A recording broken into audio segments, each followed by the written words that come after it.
Fideo dosbarth chwith ar gyfer mathemateg uwchgynhaliol uned 1.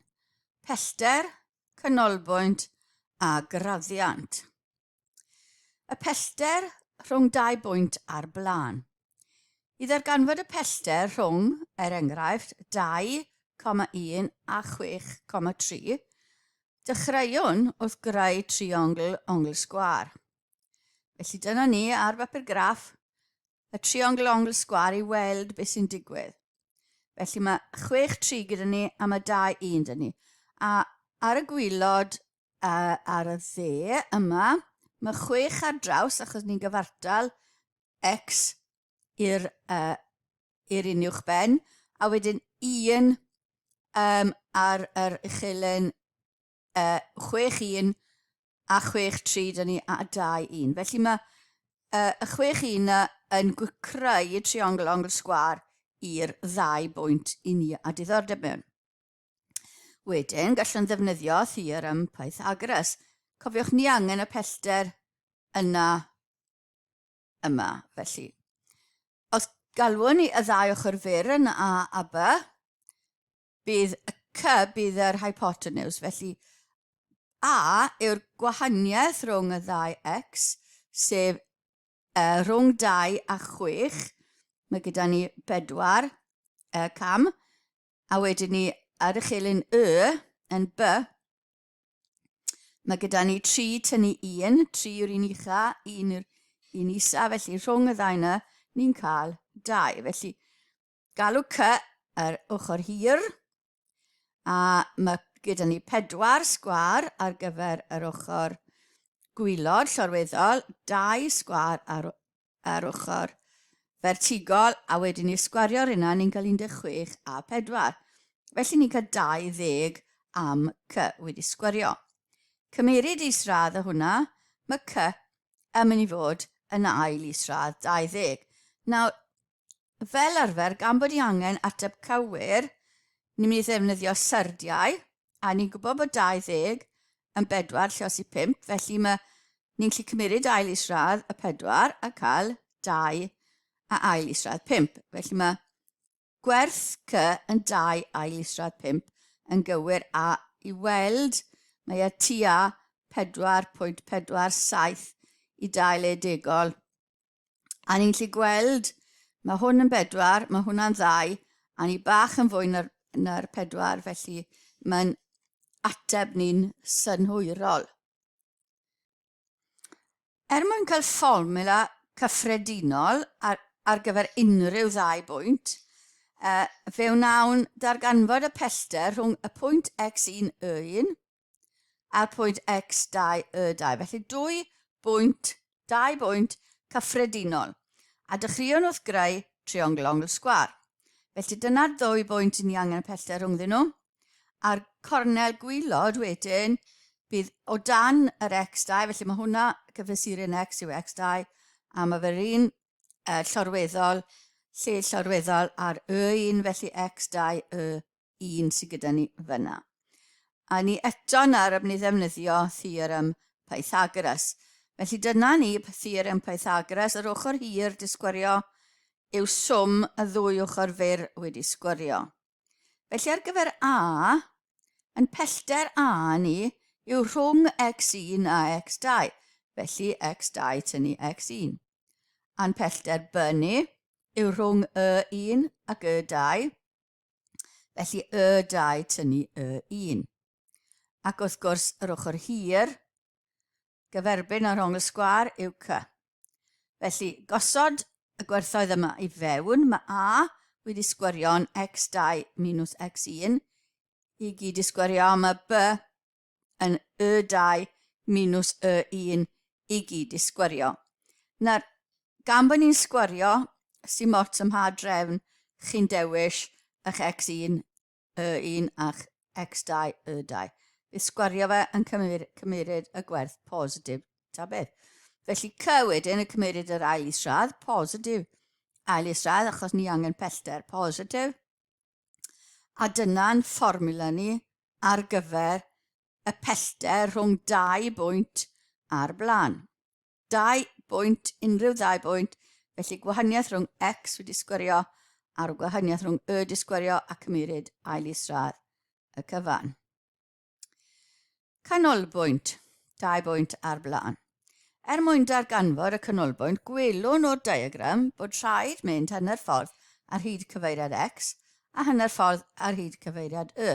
Felly mae 2 bwynt yn ei 2, 1 a 6, 3. A ni angen dod o hyd i'r canolbwynt. Felly, ni'n gosod y triongl eto. Felly mae'n 6 ni ar draws a 1 i fyny, yw'n cornel gwylod ni. Hanner ffordd rhwng y 2, 1 a'r 6, 1 yw 4, 1. Hanner ffordd rhwng yr 6, 3 a'r 6, 1 yw 6, 2. Ond dewch i ni gweld sut ni'n gweithio hwnna mas. Felly, mae'r pellter ar draws yn 6 tynnu 2, sy'n 4. Felly, ni angen dod o hyd i'r pwynt cynta, felly 2 plus hanner ffordd y pellter ar draws. A ni'n cael hanner ffordd rhwng 6 tynnu 2, sy'n 4. Felly hanner 4 yn 2, 2 a 2, a ni'n cael 4 fel y cyfesurin x, y pwynt ar draws. I fyny, mae gyda ni 3 tynnu 1 ar gyfer yr pellter vertigol. Ni angen mynd hanner ffordd hwnna, felly dod o hyd i'r un gynta, felly 1 i fyny, plus hanner ffordd rhwng 3 a 1, a 3 tynnu 1 yw 2, hanner 2 yn 1, felly 1 a 1 yn 2. Felly 2 yw'n hanner ffordd i fyny. Felly mae 4 gyda ni ar draws a 2 i fyny, a dyna'n pwynt ni 4, 2 ar gyfer canolbwynt rhwng 2, 1 a 6, 3. Dyna ni. Mwyn wneud hwn yn gyffredinol, byddwn yn sylwi ar rhywbeth diddorol. Falle bod chi wedi sylwi arno yn yr enghraifft blaenorol. Felly dyna ni, x1 y1 ac x2 y2, a felly x2 y1 yw'r cornel y triongl sgwâr ni'n creu rhwng y 2 bwynt. Felly ni angen canolbwynt rhwng y 2 yma. 2 gyffredinol. Felly mae'r llinellau dotiog yma yn dangos y canol. Ond ni ddim yn gwybod mae x1 y1 na x2 y2 yn iawn. Felly, ni'n mynd i fynd fel wnaethon ni gynnau x1 plus hanner ffordd ar hyd y linell rhwng x1 a x2. Felly hanner ffordd x2 tynnu x1. Mynd ar hanner tu fewn y bracet yna, ni'n cael hanner x2 minus hanner x1. Felly mae gyda ni x1 minus hanner x1, sy'n hanner x1, a mae gyda ni'r hanner x2. Ni'n cymryd yr hanner mas, mae hanner dyn ni x1 plus x2. Felly, falle o'ch chi wedi sylwi hwnna gynnau, ond dyma yw cymryd y 2 werth x sydd gyda ni. Yn yr un modd, felly dyna fe cyfesuren yr canolbwynt y darn llwrweddol o'r triongl sgwâr yma. Felly x1 plus x2 rhannu 2 ac y1.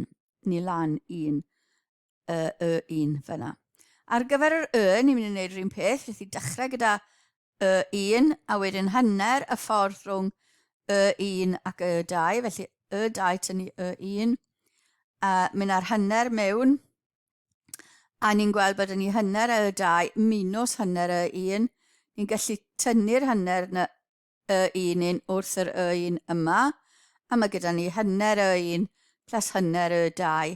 A ni'n cael yr un peth ar gyfer y 2 y. Mae gyda ni cymryd y 2 werth y sydd gyda ni. Felly dyna cyfesuren canol y darn sy'n mynd i fyny.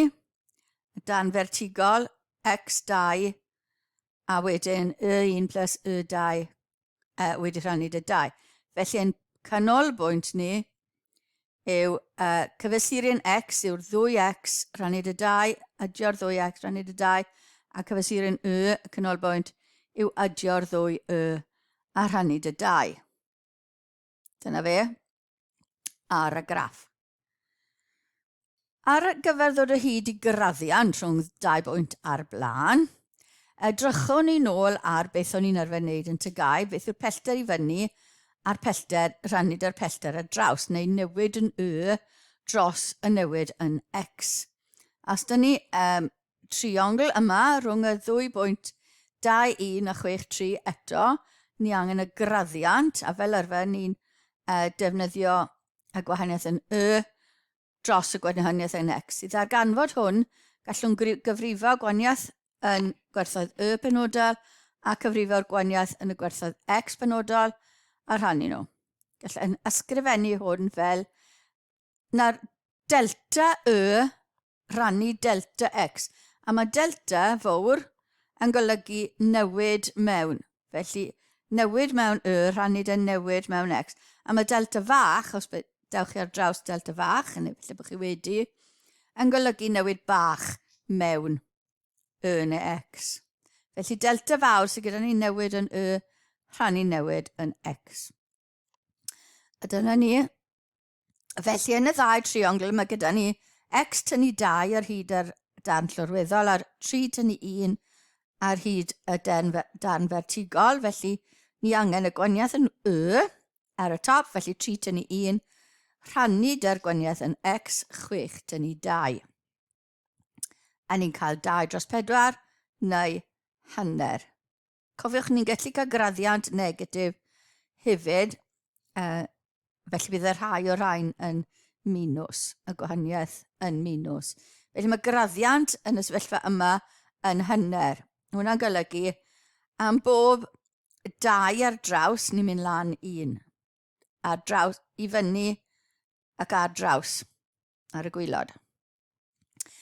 I greu fformula am hwn, y ffurf cyffredinol, i fyny rhannu dy ar draws, y gwahaniaeth yn Y rhannu'r gwahaniaeth yn X. Sylwch bod dim ots pa bwynt rydym yn dewis am X1, Y1 ac X2, Y2 yma, gan fydd lluosi top a gwylod y ffracsiwn gan -1 yn rhoi. Felly os oes X2 tynnu X1, dyn ni rhannu Y2 minus Y1 rhannu X2 minus X1. A mi fod un peth, os nhw'n lluosi top a gwylod, gallen ni fod i defnyddio Y1 minus Y2 ac X1 minus X2, rhoi gwmws yr un peth i ni. Ond os da hwn yw'ch pwynt cynta chi, mae rai fe fod y pwynt cynta mae'r X a'r Y. A'r un peth, pa un yw'ch pwynt cynta chi fod top a gwylod. Gan bod ni'n siarad am graddiant, mae rhaid i ni edrych ar linellau sy'n paralel. A mae gan linellau sy'n paralel yr un graddiant. Felly, gwelwn hyn beth sy'n digwydd yn y clip. Mae'r llinellau hyn i gyd yn paralel i'w gilydd. A chi'n gallu gweld bod M, sef beth ni'n defnyddio i ddynodi graddiant, yn 0.4. Yn pob un uned ar draws ni'n mynd lan 0.4 fyna. Golygu'r hyn yn bod yn gallu dweud bod 2 linell yn paralel wrth ddangos bod eu graddiant yn hafal. Mae gan llinellau paralel yr un graddiant, fel nodwyd. Beth am linellau perpendicular? Wel, yn synhwyrol, byddwn nhw'n meddwl bod graddiannau llinellau sy'n perpendicular yn perthyn mewn rhyw ffordd. Mae'r animeiddiad yn helpu ni a chwilio i fewn i hyn. Felly dyma linell a dyna'r graddiant. A os ych chi'n gweld y linell yn cael ei gylchdroi, fel bod e ar 90 gradd i'r llall, beth sy'n digwydd i'r triongl sy'n dynodi'r graddiant? Wel, yn y triongl coch, mae hyd y linell llorweddol yn A a hyd y llinell vertigol yn B, felly mae'r graddiant yn B rhannu A. Ond yn yr un werdd wrth gylchdroi'r triongl graddiant yma trwy 90 gradd, mae'r hyd llorweddol nawr yn B, a'r hyd vertigol yn minus A, ni'n dod lawr. Felly graddiant nawr yw minus A dros B. Wrth liosi'r ddau raddiant yma cawn ganlyniad diddorol. Felly b dros a, lluosi minus a dros b. Felly ni'n cael minus a b ar y top ac a b ar y gwylod, rhannu'r hynna, a ni'n cael ateb o minus 1. Lluoswm graddiad llinellau perpendicular yw minus 1. Os nodwn ein graddiannau fel M1 ac M2, cawn bod M1 lluosi M2 yn minus 1, neu, os chi'n gwybod un a chi angen dod o hyd i graddiant y llall, mae M1 yn mynd i fod yn minus 1 dros M2, neu M2 yn mynd i fod yn minus 1 dros M1. Ffordd i ddod o hyd i raddiant llinellau sy'n perpendicular i'w gilydd.